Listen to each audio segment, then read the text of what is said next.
नमस्कार, capital TV Uttar Pradesh का खास शो किस्सा यूपी का देख रहे हैं आप। मैं हूं राधिका राज।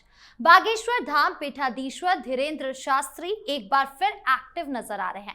उन्होंने ऐलान किया है कि 7 से 16 नवंबर के बीच दिल्ली से वृंदावन तक सनातन हिंदू एकता पदयात्रा निकालेंगे। इस पदयात्रा की तैयारी शुरू हो गई है। बाबा बागेश्वर लगातार संतों से मिल रहे हैं, उनसे आशीर्वाद और यात्रा के लिए सहयोग मांग रहे हैं। संतों ने भी एक स्वर में तन मन धन से यात्रा का समर्थन करने और इसे सफल बनाने का वचन दिया है। यही नहीं, संतों ने इसे राष्ट्रीय यज्ञ बताते हुए इसमें आहुति देने की अपील की है। साथ ही ये भी मांग उठाया है कि गाय माता को राष्ट्रीय दर्जा दिया जाए, साथ ही यमुना को स्वच्छ किया जाए। हालांकि विपक्ष इस यात्रा को नफरती यात्रा करार दे रहे हैं, जिससे बवाल मचा हुआ है। इसी पर चर्चा करने के लिए मेरे साथ स्टूडियो में मौजूद है कैपिटल टीवी के executive editor Rajeev Kumar. Sir, आपका बहुत बहुत स्वागत। धन्यवाद। सर, पिछली बार जब पदयात्रा की गई थी तब हिंदू राष्ट्र का मुद्दा उठा था, क्या इस बार भी यही होने वाला है? देखिए, हिंदू राष्ट्र भारत के लिए कोई मुद्दा नहीं है। भारत एक हिंदू राष्ट्र है। संविधान की एक किताब में सेकुलर शब्द लिखने का मतलब हिंदू राष्ट्र को नकारना नहीं है। अगर सेकुलर शब्द लिख दिया गया उसका मतलब धर्मनिरपेक्ष होता नहीं। सेकुलर का हिंदी मतलब होता है पंथ निरपेक्ष, और सेकुलर शब्द जहां से रोम से आया है, रोमन लैंग्वेज में है, उसका मतलब ही सेक्ट से था, रिलीजन से नहीं था। ये कोई भी ऐसा देश नहीं है जो सेकुलरिज्म की बात जो करता है वो धर्मनिरपेक्षता की बात करता है। यूरोप में सेकुलर शब्द आया और उसको पंथ निरपेक्षता से बढ़ाते बढ़ाते धर्मनिरपेक्षता की तरफ ले जाया गया। यूरोप के देश सेकुलर क्यों माने अपने आप को? इसलिए माना क्योंकि वहां अलग अलग सेक्ट चल रहे थे, जैसे भारत के अंदर अलग सेक्ट है सनातन धर्म के अंदर। और पंथ निरपेक्षता का मतलब था कि क्रिश्चियनिटी के अंदर अलग अलग पंथ हैं, यानी कैथोलिक है, कैथोलिक क्रिश्चियन भी होते हैं और प्रोटेस्टेंट भी होते हैं। कैथोलिक और प्रोटेस्टेंट के बीच लंबे समय तक संघर्ष चलता रहा। एंग्लिकन चर्च भी है जो अंग्रेजों का दिया हुआ है। ब्रिटेन के राजा ने एंग्लिकन चर्च की स्थापना की। तो अलग अलग छोटे छोटे विवाद होते हैं सेक्ट के बीच, एक ही धर्म एक ही मजहब के अंदर। जैसे इस्लाम में भी यही है, शिया है, सुन्नी है, बहावी है, ये भी आपस में लड़ते रहते हैं। संघर्ष इनके बीच भी है, वो विचारों का संघर्ष है। कोई कुछ और मानेगा, कोई कुछ और मानेगा, कोई अल्लाह को मानेगा, कोई अल्लाह को मानते हुए भी, पैगंबर की बात करते हुए भी धरती पर भी उस अवधारणा के साथ चलेगा कि नहीं, यहाँ जो सूफी संत हैं उनको भी उनके करीब माना जा सकता है। कोई इस अवधारणा के साथ चलेगा कि नहीं ये अंतिम पैगंबर है, कोई दूसरे अवधारणा के साथ चलेगा कि नहीं इसके बाद भी पैगंबर हो सकते हैं। तो सबकी अलग अलग धारणाएं हैं एक ही मजहब एक ही धर्म में। अब भारत के अंदर आते हैं। भारत में सेकुलरिज्म का मतलब क्या है? क्योंकि भारत में सेकुलरिज्म को ऐसे बताया गया कि ये धर्मनिरपेक्षता से रिलेटेड है, तो सारे धर्म जो मजहब कहे जा सकते हैं, धर्म तो एक ही है, सनातन धर्म, तो इन मजहबों के साथ हम निरपेक्ष व्यवहार करेंगे, यानी किसी को प्रमोट नहीं करेंगे, किसी से डिस्क्रिमिनेट नहीं करेंगे। ये अवधारणा इन लोगों ने किया मुस्लिम अपीजमेंट की पॉलिटिक्स के साथ। जबकि भारत में सेकुलरिज्म का मतलब है कि सनातन धर्म के अंदर, जैसे यूरोप में हुआ, जैसे अमेरिका में हुआ, ये सेकुलर शब्द का मतलब था कि जितने चर्चेज बने हुए हैं, कैथोलिक, प्रोटेस्टेंट, एंग्लिकन, ये सारे चर्चेज के बीच जो आपस में मतभेद है उसको खत्म करो ताकि क्रिश्चियनिटी मजबूत हो, ईसाई मजबूत हो और पूरी दुनिया में हम उसका प्रसार करें। तो एक दूसरे के खिलाफ न करें बल्कि एक दूसरे के साथ समन्वय स्थापित करके करें। इसके लिए सेकुलरिज्म शब्द लाया गया, आपस में क्रिश्चियनों को जोड़ने के लिए। उसी तरह भारत में सेकुलरिज्म का, पंथ निरपेक्षता का मतलब होता है कि पहले से चल रहे संस्कारों में, जैसे कि सनातन संस्कृति में, हिंदू धर्म में, ये अलग अलग सेक्ट हैं, वैष्णव हैं, शैव हैं, काली की पूजा करने वाले हैं, भैरव हैं, ये अलग अलग परंपराएं चलती है और वो उन परंपराओं में आपसी तनाव जो होता है उस तनाव को खत्म करने के साथ ही सनातन धर्म की एकजुटता होनी चाहिए। ये सेकुलरिज्म का भारत के अंदर यही मतलब है। कभी ये मतलब नहीं है कि क्रिश्चियनिटी के साथ, इस्लाम के साथ, इन धर्मों के साथ जो कि बाहर से आया हुआ है, कभी भी ये बात नहीं उठती कि ये सिख जो हैं हमारे साथ, वो हमारे साथ कोऑर्डिनेशन नहीं करते, उनकी परंपराएं कहीं उधार की है। वो भी भारत के हैं, भारत में ही ये धर्म पैदा हुआ, तो इसीलिए यहाँ की संस्कृति परंपराओं के साथ ही चलेंगे। बौद्ध जैन की बात होती है, यहाँ की संस्कृति परंपराओं के साथ ही चलेगा, क्योंकि ये लोग भी यही धर्म की स्थापना हुई और इसी संस्कृति के साथ आगे बढ़े। दुनिया में कहीं भी रहेंगे तो भारत की सनातन संस्कृति के आधार पर ही रहेंगे। ये सनातन संस्कृति की बात की जा रही है जी। सनातन धर्म और सनातन संस्कृति में दोनों में अंतर है। तो अब अगर हम बात करते हैं कि भारत एक धर्मनिरपेक्ष देश है, तो वो तो कभी परिकल्पना ही नहीं हो सकती। ये हिंदुओं का राष्ट्र है, इसका नाम ही हिंदुस्तान रहा, इसका नाम आर्यावर्त रहा, भारत रहा। तो ये हिंदुओं के एकजुटता के लिए है कि आप एक दूसरे के साथ जो लड़ते हैं उस लड़ाई संघर्ष को छोड़िए, क्योंकि अब आपके ऊपर खतरा है। लेकिन विपक्ष तो बार बार ये सवाल उठा रहा है कि हर बार हिंदुओं को एकता में लाने की जरूरत क्यों पड़ रही है। ऐसा कभी इस्लाम में तो नहीं देखा जाता, ऐसा कभी क्रिश्चियन में नहीं देखा जाता, बार बार हिंदुओं को एकजुट करने की जरूरत क्यों पड़ रही है? क्योंकि उन लोगों को अंदर देखा जाने की जरूरत ही नहीं है, वो ऑलरेडी एकजुट है। क्या कहीं भी पूरी दुनिया में सनातन मिशन चल रहा है, क्रिश्चियन मिशन चल रहा है? क्या भारत में के सनातन मिशनरी पूरी दुनिया में जाके कन्वर्जन का रैकेट चला रहे हैं?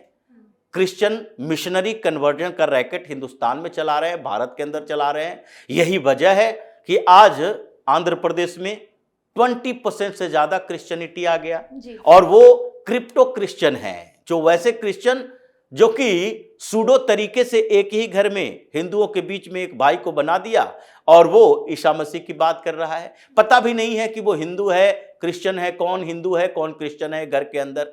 उसी तरीके से आगे तमिलनाडु में, केरल में क्रिश्चियनिटी बढ़ी। इस्लाम की बात देखिए, क्रिश्चियनिटी के साथ ये पूरे नॉर्थ ईस्ट के रीजन में तो आधा से ज्यादा स्टेट है जहां क्रिश्चियन बहुसंख्यक है। अब इस्लाम भी ऐसे ही प्रचार प्रसार हो रहा है, ये एकजुट है। तभी तो केरल में ये 25-30% क्रिश्चियन था और ये इस्लाम बढ़ गया। क्रिश्चियन भी वहां पर है जो इन लोगों को कहता है कि ये लव जिहाद करवाता है। तो इस्लाम जिस तरीके से केरल में बढ़ा है, जम्मू कश्मीर में हिंदुओं को भगा के वहां पर पूरी तरह से कब्जा कर लिया। 200 के करीब जिले ऐसे हैं भारत के अंदर जहां पर इस्लाम यानी कि मुसलमान 50% से ज्यादा लगभग हो चुके हैं। उत्तर प्रदेश के कई जिले हैं जहां ज्यादा हो चुके हैं। तो जरूरत तो सनातन के एकजुटता की है, क्योंकि हमला हमारे ऊपर हो रहा है। हमारे ऊपर हमला हुआ, इसी के कारण आज एक पाकिस्तान जैसा देश बना जी। जो कि पहले सनातन देश था और उसके बाद उसको बांटकर इस्लामिक राष्ट्र बना दिया, बांग्लादेश बना। ये सब हमारे टुकड़े होकर बने हैं और आगे अगर एकजुटता की बात नहीं करेंगे तो फिर ऐसी स्थिति आएगी। इसलिए अखिलेश यादव जैसे लोग जो उत्तर प्रदेश में हैं, उनको सबक सिखाने के लिए ही सनातन एकता की बात की जाती है। ये लोग पॉलिटिकली धर्म को देखते हैं और इन लोगों का मकसद यही है कि अगर हिंदू एकजुट होगा तो वो अपने अधिकारों की मांग करेगा, उन पार्टियों को चैलेंज करेगा जो हिंदुओं के खिलाफ काम कर रहे हैं। तो इसलिए हिंदुओं को बांटने की कोशिश में लगे रहते हैं और कहते हैं इस्लाम को इसकी जरूरत क्यों नहीं पड़ती, मुसलमान को इसकी जरूरत नहीं पड़ती। ये तो पूरा जिहाद का रैकेट चलाए हुए है। ये तो एकजुटता के लिए अपने अंदर की जातियों के भेद को भी खत्म कर रखा है। मतलब जातीयता है लेकिन ये पॉलिटिकली जातीयता नहीं है। ये एकजुट हो जाते हैं, टैक्टिकल वोटिंग करते हैं, हर स्टेट में टैक्टिकल वोटिंग करते हैं भारतीय जनता पार्टी के खिलाफ। चाहे दिल्ली में चुनाव के अंदर देखिए, एक पार्टी को वोट देंगे क्योंकि दूसरी पार्टी को वोट देंगे मुस्लिम वोट बिखर जाएगा। पश्चिम बंगाल के चुनाव में वामपंथियों को रिजेक्ट, कांग्रेस को रिजेक्ट, ममता बनर्जी को इसलिए वोट देंगे।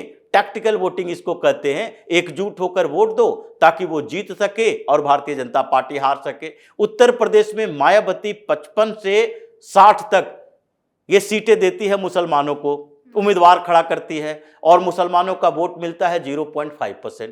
कांग्रेस जो मुसलमानों की पार्टी समझी जाती है, उसके अपीजमेंट की पॉलिटिक्स करती है, उसको मिलता है 1% वोट और सारा वोट मिलता है अखिलेश यादव को। क्यों? क्योंकि अखिलेश यादव को माना जाता है कि ये भारतीय जनता पार्टी को हरा सकते हैं। तो ये अवधारणा रही है और इसीलिए धीरेंद्र शास्त्री जैसे लोग जो कि अभी सनातन धर्म को के लोगों को जातीय बंधन से ऊपर उठकर धर्म की बात करने को कह रहे हैं। ये वही चैलेंज है जो परिवार के अंदर अगर गरीबी से जूझने के लिए एजुकेशन की जरूरत है तो हम प्रीफर किसको करेंगे? अगर हम खाने पीने में खर्च ज्यादा कर रहे हैं और शिक्षा पर कम खर्च कर रहे हैं तो आगे की पीढ़ियां भी ऐसे ही अशिक्षित रहेगी और रोजगार की समस्या होगी तो ये गरीबी का दुष्चक्र चल जाएगा। इसलिए पहली बार कुछ सेक्रीफाइस करके सोचते हैं कि इस दुष्चक्र से बाहर निकलो और विशेष सर्किल से ये बाहर निकलने के बाद हम दूसरे शौक मौज पूरा कर लेंगे। वही स्थिति है कि अभी धर्म की रक्षा का समय है, तो ऐसे समय में हम लोगों को दूसरे सारे विभेद को मिटाना चाहिए और एकजुट होकर पहले तो इन लोगों को जवाब देना चाहिए कि हम जातियों में बटे हुए नहीं हैं। और इसलिए धीरेंद्र शास्त्री यात्रा निकाल रहे हैं। डरने की बात इन लोगों के लिए है, तभी ये इन्हें नफरती कहते हैं। ये तो हिंदुओं के अधिकारों की बात कर रहे हैं। 1 करोड़ सनातनी लोग जब उत्तर प्रदेश में दिल्ली से घुसेंगे और फिर वृंदावन तक जाएंगे, इसका मतलब है कि अब अगला टारगेट अयोध्या के बाद कौन हो गया? मथुरा। क्योंकि मथुरा को लेकर अब सारे भ्रम टूट गए हैं उन हिंदू संगठनों में भी जो पहले कह रहे थे कि अयोध्या के बाद मथुरा में हम आंदोलन नहीं करेंगे। उसमें राष्ट्रीय स्वयंसेवक संघ भी है। डॉक्टर मोहन भागवत ने कहा था कि नहीं, अयोध्या के बाद हम मथुरा और काशी के लिए संघ की तरफ से आंदोलन नहीं होगा। ये पिछले दिनों उनके सुर बदल गए कि नहीं, अब जो भी संघ के कार्यकर्ता मथुरा और काशी के लिए संघर्ष करना चाहता है तो संघ उसे मना नहीं करेगा, मतलब आरएसएस का सहयोग। दूसरी तरफ जो दूसरे हिंदू संगठन है वो कह रहे हैं कि भाई मथुरा में या तो तुम सरेंडर करो या फिर हम सरेंडर करने को मजबूर कर देंगे जैसे अयोध्या में किया। तो इसलिए अब टारगेट शिफ्ट हो रहा है मथुरा की तरफ, और मथुरा की तरफ टारगेट जब होगा तो वृंदावन के लिए सनातन यात्रा, यानी कि 1 करोड़ हिंदू जब उत्तर प्रदेश में घूमेंगे और वहां से एक संदेश लेकर जाएंगे कि ये जातीय समस्याएं नहीं है, ये जातीय समस्या पैदा की गई है, तो अखिलेश यादव की समस्या बढ़ेगी। इसलिए इन लोगों ने विरोध करना शुरू कर दिया है कि नहीं, ये नफरती बात कर रहा है। अगर अपने धर्म के लोगों को सुरक्षित रखना, धर्म को सुरक्षित रखना, उसको बढ़ाने की कवायद करना अगर नफरती है तो वैसे नफरत की जरूरत हिंदुस्तान को है। और ऐसे ही नफरती नेता हिंदुस्तान में हिंदुओं को एकजुट कर पाएगा, सनातन को एकजुट कर पाएगा। इसलिए धीरेंद्र शास्त्री ने एक बेहतर इनिशिएटिव लिया है और आगे वो ऐसे ही उत्तर प्रदेश में सनातनी यात्रा करेंगे, लोगों को जोड़ेंगे। और अखिलेश यादव का जो ये फार्मूला है कि पिछड़े को, दलितों को हिंदुओं से अलग करके रखो, मुसलमानों के साथ जोड़ो, इसलिए पीडीए बोला है कि पिछड़ा दलित है जो मुसलमान के साथ जुड़ जाए, ये मुसलमान के साथ जुड़ने नहीं दिया जाएगा। अब जो उत्तर प्रदेश में शंखनाद हो रहा है सनातन का, उसमें अखिलेश यादव का ये फार्मूला और इनकी सारी कॉन्स्पिरेसी ऐसे ही बह के खत्म हो जाएगी। इसलिए घबराया हुआ है, परेशान है, डरा हुआ है। इस मुद्दे पर ज्यादा अपडेट के लिए आपका बहुत बहुत धन्यवाद। धन्यवाद। तो पदयात्रा के शुरू होने में भले अभी कुछ वक्त बाकी हो, लेकिन अभी से हिंदू एकता यात्रा को लेकर माहौल गरमाया हुआ है, क्योंकि इस पदयात्रा में जहां एक तरफ हिंदू एकता को बढ़ावा दिया जाएगा तो वहीं दूसरी तरफ हिंदू राष्ट्र जैसे गंभीर मुद्दे को भी उठाया जाएगा। ऐसे में क्या कुछ माहौल रहने वाला है दिल्ली से यूपी तक, ये देखने वाली बात होगी। आपको क्या लगता है कमेंट बॉक्स में जरूर बताएं। वीडियो को लाइक करें, शेयर करें और चैनल को सब्सक्राइब करना ना भूलें। धन्यवाद।